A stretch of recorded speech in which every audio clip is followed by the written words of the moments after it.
All right, everyone, welcome to the Breadcrumbs Project.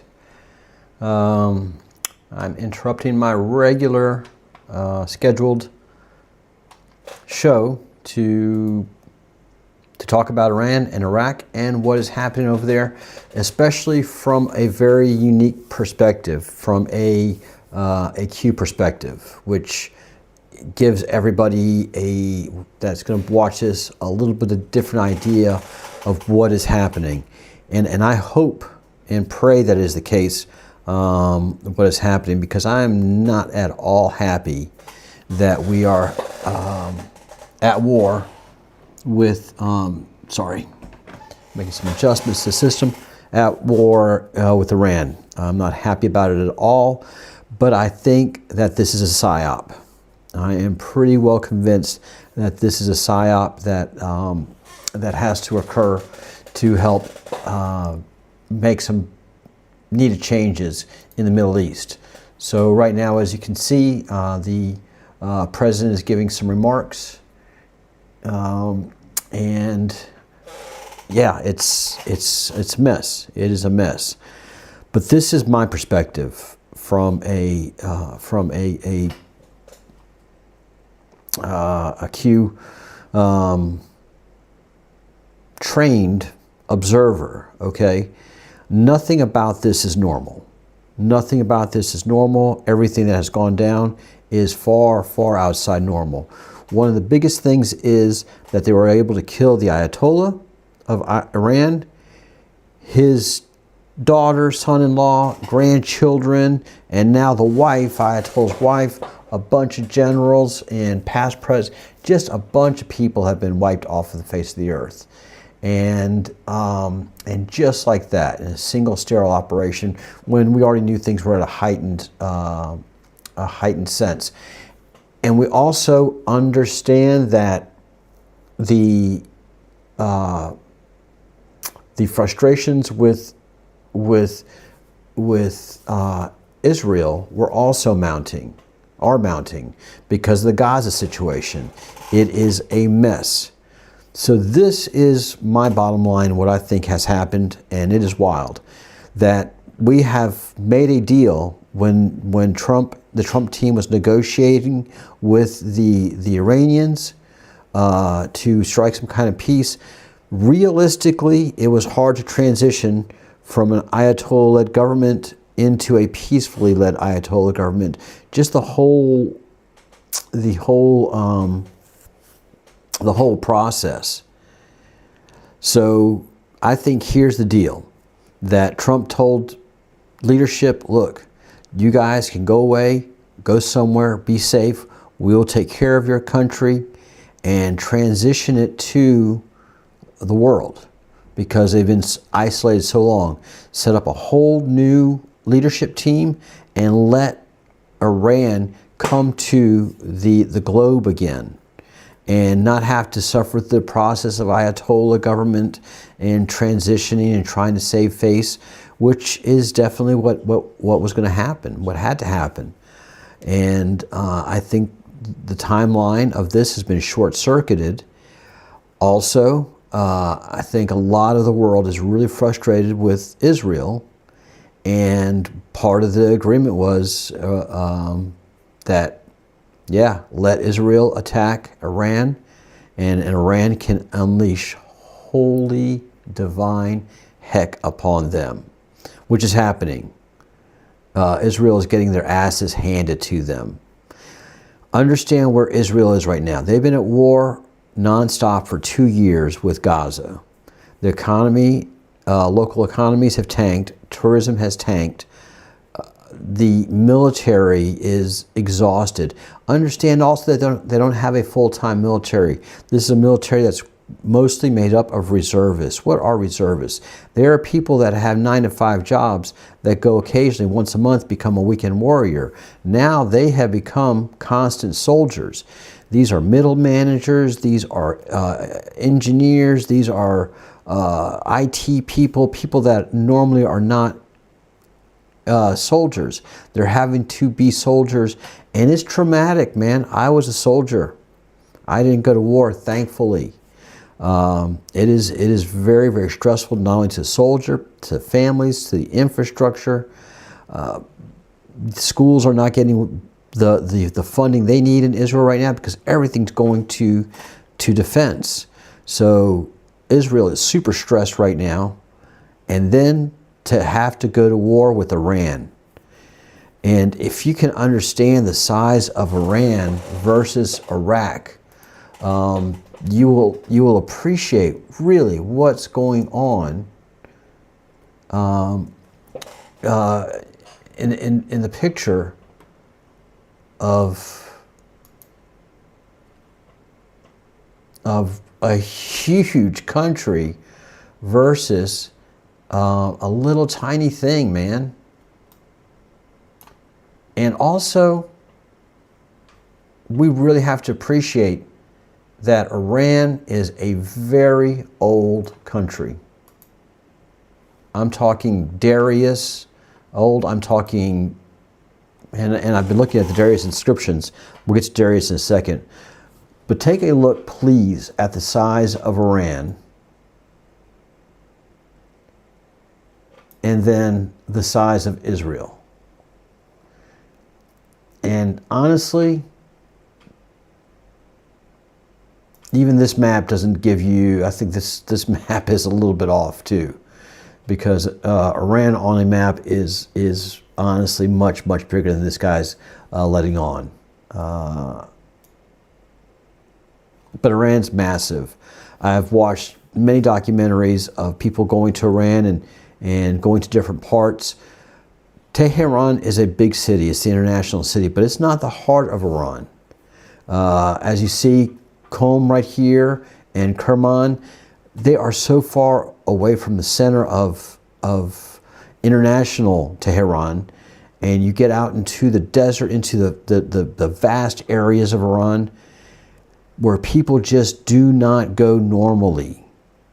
And I think that they have set up the Ayatollah and all of that leading community, if not one area, but a couple different areas throughout Iran, because it has some beautiful, incredible, major cities that you guys have never heard about. And they are gorgeous.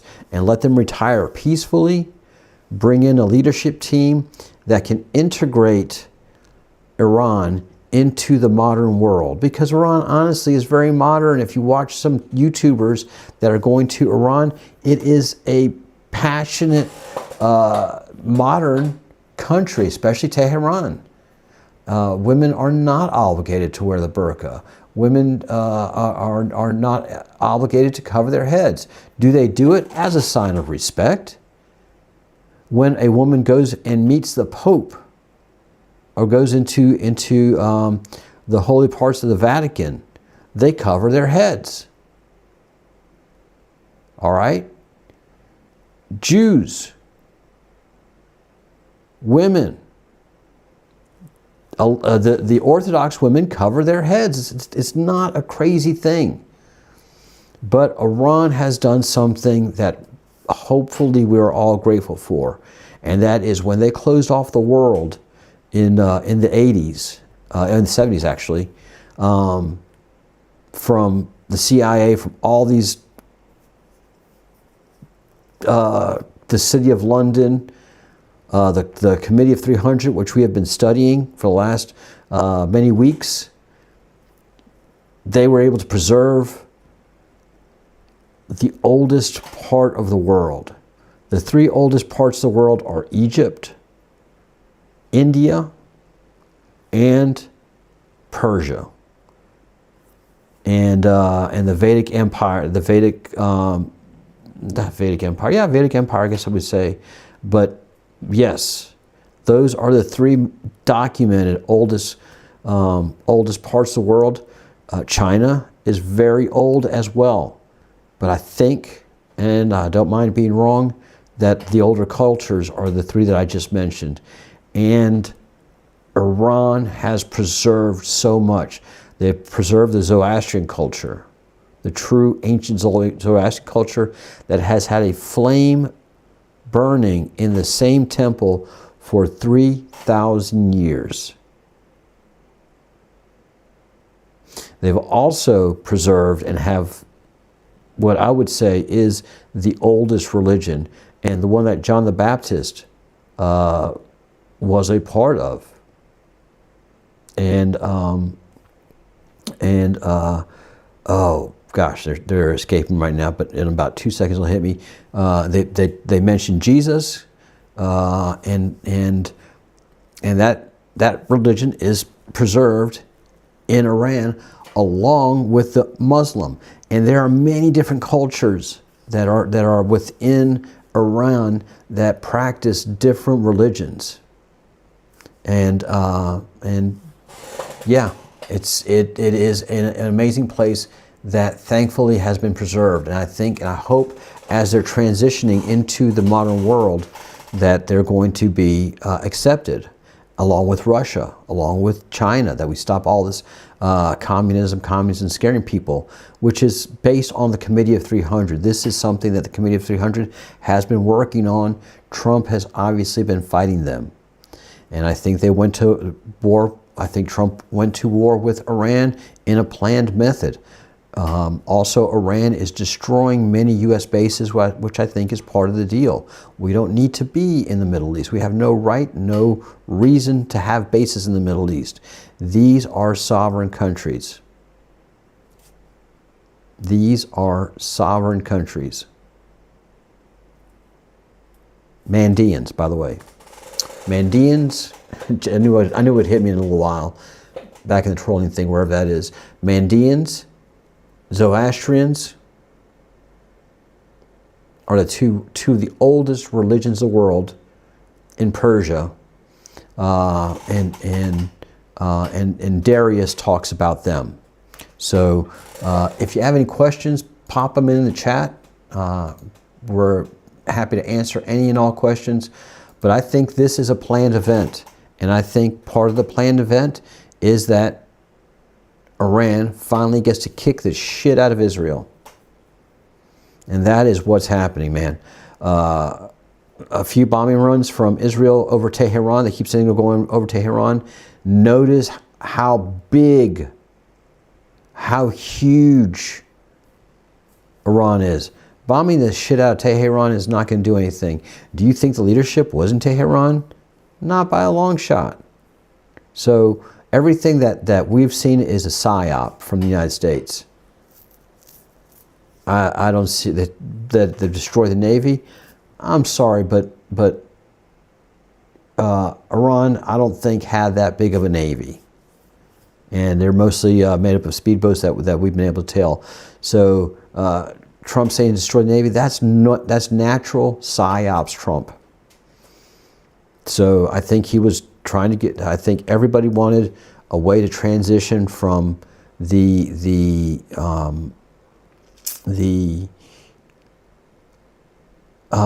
religious-based Iran to a more secular-based Iran, because honestly, Iran is a very religious country. It's not just a Muslim country. And I was listening to a report of the Mandeans, and they had talked about over the last several years, the Iranian government has been very, very understanding of them. When they first came in, all of the other religions were really persecuted because they came in super hot Muslim. And I think that the government, the leadership has matured, and I think this was the best plan for Iran at the moment. Nobody else is responding. Saudi Arabia is very quiet. I think all of the bombing that Iran has done has been calculated and agreed to. Iran's taking out CIA sites, taking out U.S. military bases, which I think is an agreed to thing, because I don't think U.S. wants anybody to take over those bases once they exit them. And I think we have a massive exit strategy happening, and a softening, if not a humbling, of Israel. This bombing campaign, I think, is going to go on for at least 3 or 4 weeks. The last one went on for 12 days, and the Israelis almost couldn't take it. And they're already exhausted, like I started off the show talking. 2 years and more of constant war footing in a small, tiny country that's not made up of warriors, but they are now. And now they're just getting pounded daily. Those sirens are going off day and night throughout Israel. And I really want to make something really abundantly clear. I have been studying, and I've been very curious. I'm a Roman Catholic here. We're giving some briefings. This is Egypt talking. So this is a very coordinated thing. But I have been taking a look at this right here. This is Darius. And this is when he basically subjugated humanity throughout his empire. You can see that Darius, and if you don't know who Darius is, I can't explain it to you. You're going to have to catch up on history. Especially Iranian history, Persian history. This is Persia, and Darius the Great was a giant. He was a giant, and that's already established throughout history in various ways that we did have giants. Obviously, Darius was physically one. His protectorate core were giants as well, just not as large, and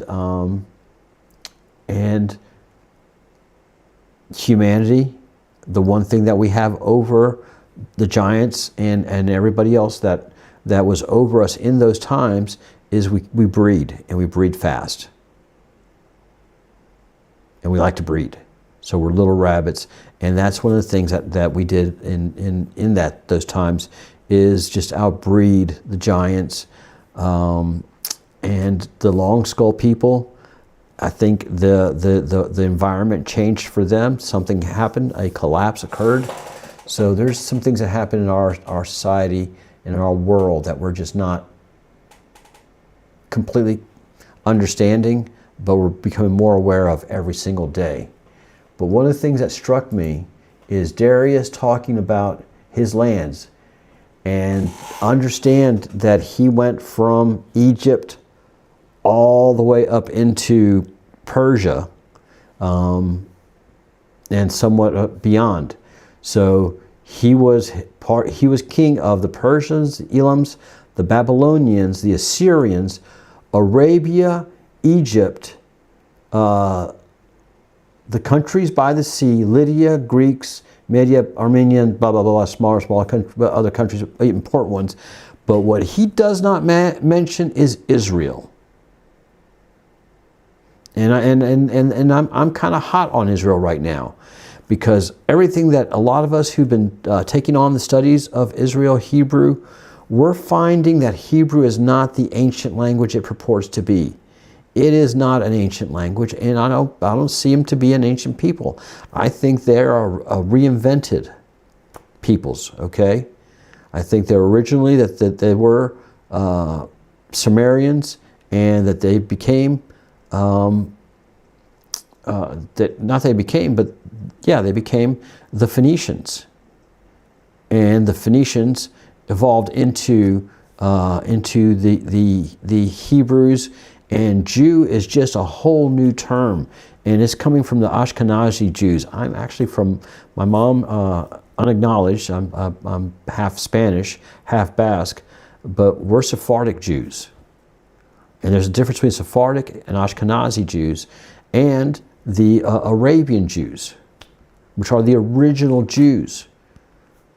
So the Ashkenazi Jews are original Jews from the Phoenicians, and I mean the Sephardic Jews stayed here in Spain, and we were blood to the Phoenician Jews, and the Ashkenazi Jews, the ones that run Israel, came from a conversion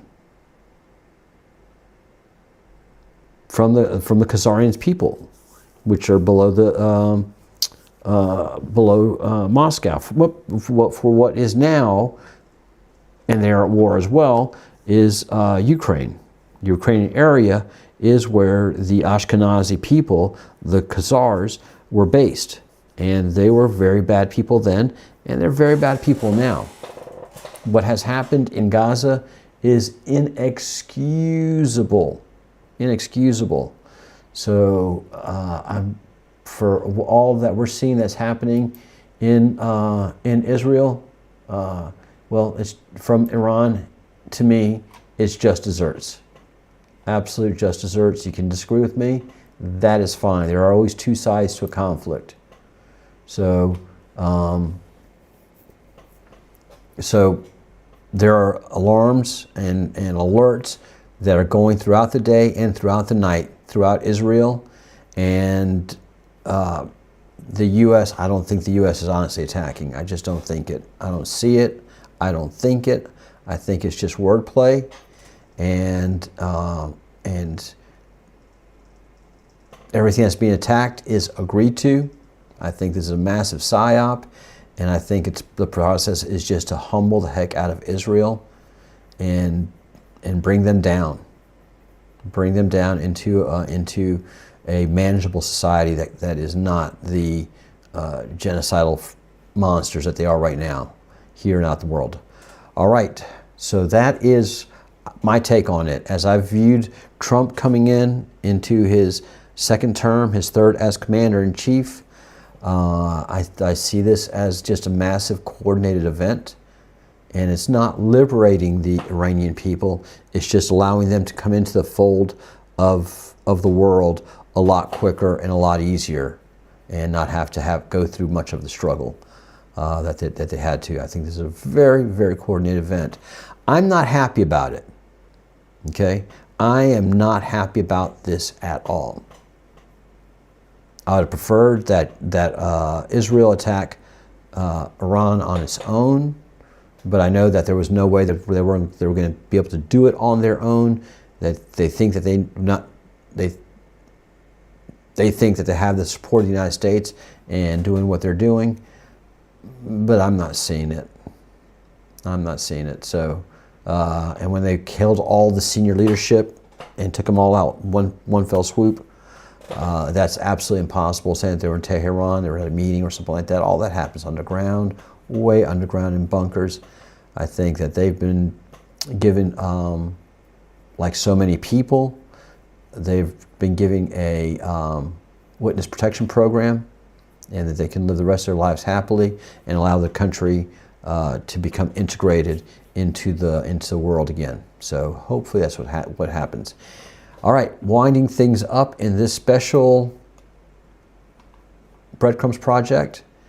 If anybody has any comments, please leave them in the comments section. And we're going to sign off, and then we'll pick back up tomorrow on the Committee of 300 and the damage that they had done, and we're now reversing throughout the world and becoming an integrated society again. Country to country. We're not relying on G7 or anything like that. China talks to America, America talks to China, China talks to Russia, and everybody just communicates like normal countries do. So I think this is a tough time that we have to go through, but I think in the end it was agreed to, and all for the good, because it definitely does not pass any sniff test. All right, thank you all for tuning in.